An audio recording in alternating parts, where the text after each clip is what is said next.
Bon début de semaine à toutes et à tous, mesdames et messieurs. Merci de faire confiance au journal de la ville et tout de suite les sommaires. Alors que l'examen de la motion initiée à son encontre était prévu à la plénière ce lundi 11 janvier, Vakpa Union Innocent, questeur adjoint du bureau Mabunda, a démissionné par une correspondance transmise par les biais de son avocat au bureau d'âge de l'Assemblée nationale, une décision justifiée par son incapacité d'exercer actuellement le poste qu'il occupait depuis 2019 suite à son état de santé. En signe de solidarité avec le docteur Luengo du centre hospitalier d'État d'Ngiringiri, Tabassa, en date du 28 décembre 2020, les syndicats de médecins du Congo, SIMECO, décrètent 3 jours de protestation à partir de ce lundi 11 jusqu'au mercredi 13 janvier, et c'est conformément au prescrit du Code de déontologie médicale en son article 45. Et tous les médecins vont porter un bandeau rouge au bras sur les lieux de service. C'est tout pour les sommaires, mesdames et messieurs. Encore une fois, bienvenue dans ce journal. Nous sommes obligés aujourd'hui. Aucune motion contre le Premier ministre n'est encore enregistrée et déposée sur la table du président du bureau d'âge à l'Assemblée nationale, a tenu à rassurer l'opinion. Au cours de la séance plénière de ce lundi 11 janvier 2021 à la Chambre basse du Parlement, le président Mbosso Kodia a révélé en revanche le dépôt de la lettre de démission par le questeur adjoint du bureau Mabunda, seul membre qui restait de cette équipe destituée par les élus à l'issue de la série de pétitions initiées contre ces derniers. Nous sommes obligés aujourd'hui de clôturer ce dossier du fait que l'honorable questeur continue d'être hospitalisé. De ce fait, pour mieux se consacrer à ses soins médicaux, il a jugé bon de libérer le poste de questeur. Réagissant au sujet d'une fortuite polémique qui a enflammé la toile concernant son âge, l'actuel speaker a coupé court et affirme que c'est bel et bien lui qui est le doyen d'âge à l'Assemblée nationale. Autre point abordé au cours de cette plénière, c'est l'examen du projet de loi de ratification de l'accord créant la libre zone d'échange. Cette matière, se trouvant déjà au niveau de la commission mixte Relations extérieures et Ecofin, sera débattue à la plénière du vendredi 15 janvier prochain, à l'échéance de 3 jours de travaux accordés par le bureau.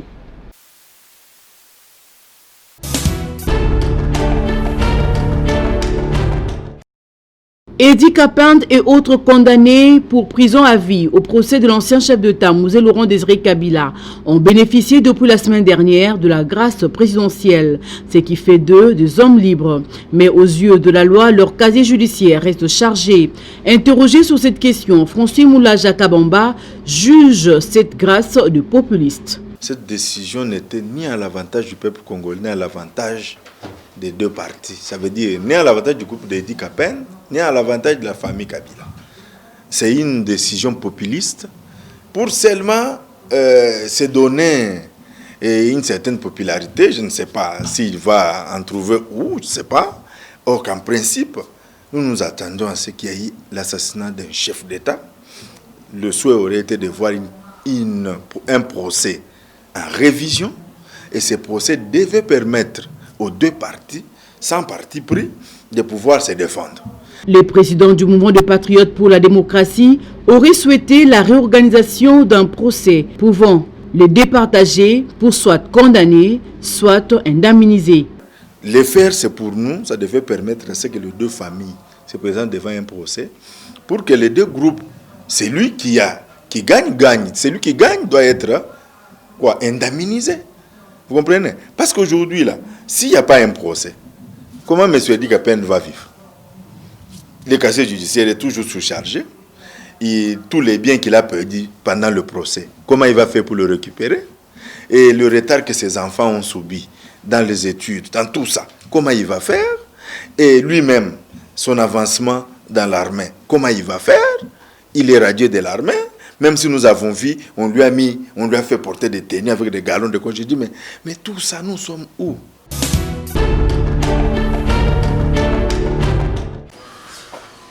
Les mouvements socio-économico-politiques, la République réglementée, dirigée par le leader Anthony Pierre Bokouli, a organisé une matinée avec tous les membres de ces mouvements le samedi 9 janvier autour de 3 points essentiels, à savoir le mobile de leur accompagnement au chef de l'État, Félix-Antoine Tshisekedi Tshilombo, leur adhésion au sein du groupe AAP. L'actualité de l'heure n'était pas en reste. De prime abord, il a été question pour le CG de ces mouvements de s'étendre sur l'historique. S'en est suivi du jeu de questions-réponses, marqué par une ambiance conviviale. Au terme de cet échange, Anthony Pierre Bokouli s'est donné le devoir de revenir sur ce qu'il entend par la République réglementée. Le chef de l'État parle de l'état de droit. Quand on parle de l'état de droit en principe, c'est le respect de la Constitution. Et nous sommes respectueux des textes. On se dit, on ne peut pas, c'est inconcevable de ne pas soutenir le chef de l'État ou de ne pas l'accompagner quand nous prenons la réglementation et que lui prenne l'état de droit. C'est-à-dire que ça va de pair. En principe, nous devons l'accompagner. Nous accompagnons le chef de l'État, non pas parce que nous voulons avoir quelque chose, mais c'est parce que nous avons l'amour de ce pays que nous voulons que le Congo décolle. Les mouvements sociaux, économico-politiques, République réglementée est un allié de AAP. On a adhéré à AAP tout simplement par rapport aux principes et valeurs. On s'est dit oui, ça veut dire que nous partageons les mêmes principes, nous partageons les mêmes valeurs. Quand on est progressiste, on a besoin que les choses progressent. C'est-à-dire que quand on est progressiste, en principe, ce qui n'allait pas, nous voulons que ça aille. Quand on est progressiste, on veut quitter le régime médiocre de Kabila pour un régime normal de Félix. Donc c'est tout simplement ça. Donc le progrès pour nous, c'est un atout majeur. Mais il faut essayer de signaler qu'avant d'être les progressistes et alliés, on est d'abord de AAP. AAP, c'est un regroupement qui, avec les progressistes, il y aura les progressistes et alliés. Tout simplement ça. Donc c'est que si nous soutenons le président Sami, c'est parce qu'on a dit qu'on a vu en lui une vision d'un grand homme d'État.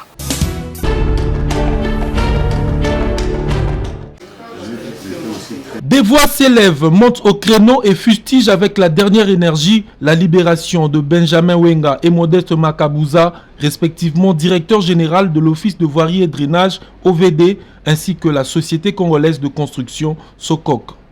Parmi elles, celle de la nouvelle société civile congolaise qui s'inscrit en faux contre cette mesure du vice-ministre de la Justice accusé de profiter de la grâce présidentielle octroyée par le chef de l'État.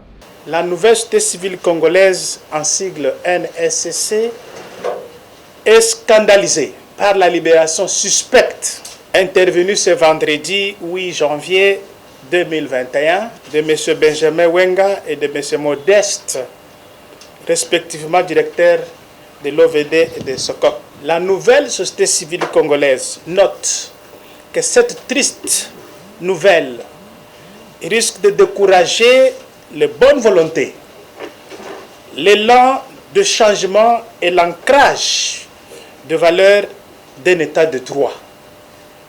Ce coup dur porté à la lutte contre l'impunité, la corruption, le pillage et le détournement des deniers publics ne devra pas rester impunis.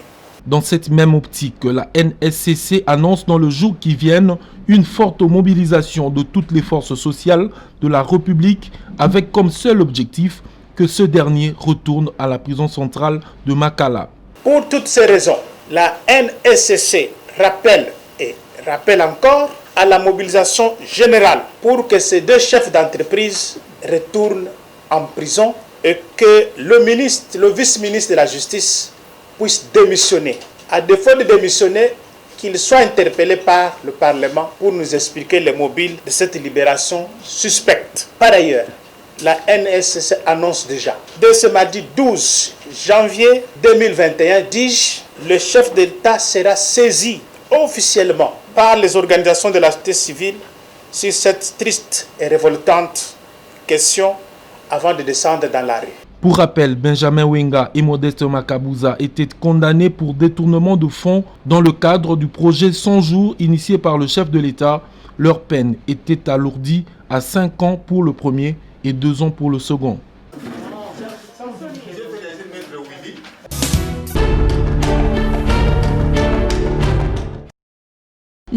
députés provinciaux de 26 provinces de la République démocratique du Congo acquisent 11 mois d'arriéré. Ils dénoncent cette situation et pointent du doigt le ministre des Finances.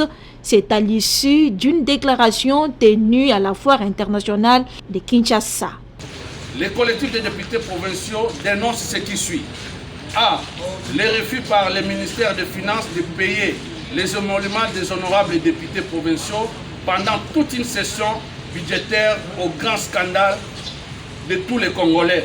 Une attitude qui viole l'esprit et la lettre de l'article 109 ci évoqué. B. Le blocage délibéré du paiement de 11 mois des arriérés des émoluments des honorables députés provinciaux et le frais de la session extraordinaire de 6 provinces par le ministère des Finances. C. La suppression dans la loi des finances 2021 de la ligne budgétaire relative à la rémunération des honorables députés provinciaux, pourtant votée et adoptée par les deux chambres du Parlement. Les députés provinciaux de 26 provinces s'insurgent également contre le vice-premier ministre, ministre de l'Intérieur, pour son ingérence dans le fonctionnement des assemblées provinciales. Les ingérences intempestives du vice-premier ministre en charge de l'intérieur et sécurité dans le fonctionnement des assemblées provinciales, se substituant aux cours et tribunaux pour connaître les problèmes liés à la mise en accusation des membres du gouvernement provinciaux qui s'illustrent dans la mégestion. Les collectifs rejettent avec véhémence la tentative de vider les assemblées provinciales de leurs prérogatives constitutionnelles.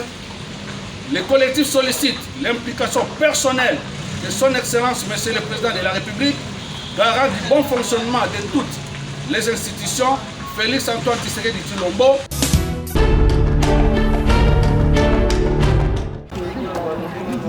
Massacre et deuil à Beni. Le jeune leader du Nord Kivu, JLNK, dénonce et demande la paix au cours d'une messe d'action de grâce organisée le samedi 9 janvier 2021 en mémoire des victimes à la paroisse Notre-Dame de Fatima à Gombe. Messe présidée par les prêtres de l'Est de la République démocratique du Congo. L'abbé Jean-Baptiste Kassereka, prêtre de Butembo, qui a prêché à l'occasion, demande à ce que la route soit barrée à ceux qui veulent falsifier l'histoire du Nord Kivu et que le massacreur qui crée la désolation dans cette province soit identifié. Prenant la parole à son tour, le président des jeunes leaders du Nord Kivu, Trésor Makuta. Ce qui se passe dans notre province nous concerne à premier, avant de concerner nos compatriotes sur l'ensemble du pays.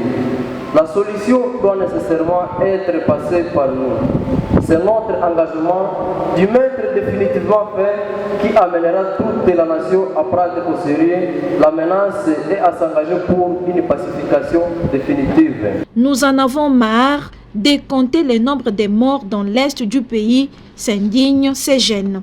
Jusqu'à quand allons-nous assister à ce spectacle macabre et de désolation? Ce que nous demandons aujourd'hui, devant le ciel et la terre, c'est la paix et la justice pour les victimes. Présent également à cette messe, le président de l'association culturelle Nandé Giaganda de Kinshasa, Jérôme Paluku, s'est également exprimé. Faut-il ne plus en parler parce que les solutions ne sont pas trouvées par ceux-là qui ont la charge de sécuriser la population civile? Non. Nous devons agir. C'était également une occasion pour ces jeunes du Nord Kivu de lancer une campagne de récolte de fonds pour les victimes des Béni. Il tient de noter que les honorables députés et notables du Nord Kivu ont pris part à cette messe d'action de grâce en mémoire des victimes.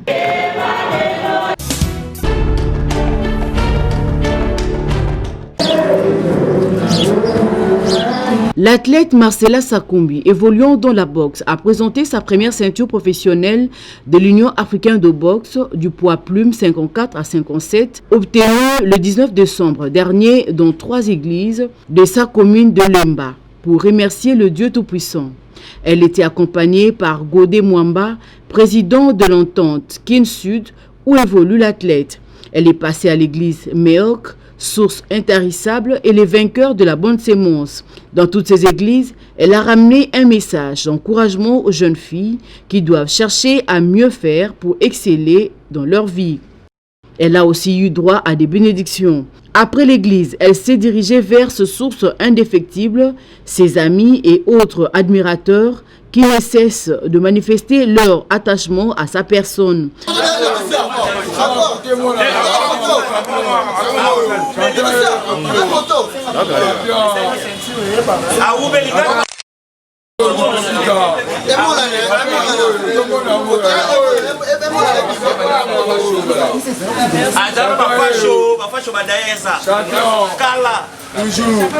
Marcella Sakoumbi, qui a présenté récemment sa ceinture au chef de l'État, demande à Félix Tshisekedi d'être honoré. Je suis venu juste remercier Dieu de m'avoir donné cette ceinture. Je ne vais pas aller dans des magiciens, je ne vais pas aller dans des mambikoudi comme disent les gens. Et nous, surtout nous qui restons à Livoulou, les gens croient que nous sommes les gens de Ngomba comme on nous appelle. Mais ce n'est pas ça. Moi, je prie mon Dieu et qui me donne la force. Ça vient de l'église, c'est pas aller de n'importe où. Parce que nous sommes comment je peux dire, mal vus, vu que nous vivons à Livoulou. Tout le monde croit que nous sommes dans des trucs de Ngomba qu'on sort. Non, non, prie Dieu. Je voulais juste demander au président de la République, nous femmes congolaises, qui puissent nous donner des ordres de léopard, car nous sommes un peu négligés dans notre pays. Voire même des policiers, des gens des ordres qui restent dans le cours des routes, ils nous traitent comme des filles qui n'ont pas de valeur, car moi je peux commencer à faire du n'importe quoi. Mais si j'ai accepté de servir le pays dans une discipline qui est trop difficile, je demande au chef de l'État d'entrer dans notre problème. Il y a lieu de rappeler que Marcella Sakoumbi est 3 fois champion d'Afrique en boxe amateur et 5 fois champion du Congo.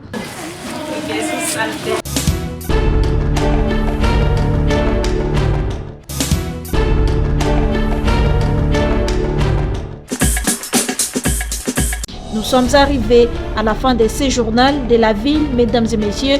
Merci de l'avoir suivi. Le prochain rendez-vous est fixé pour ce mardi avec le même plaisir.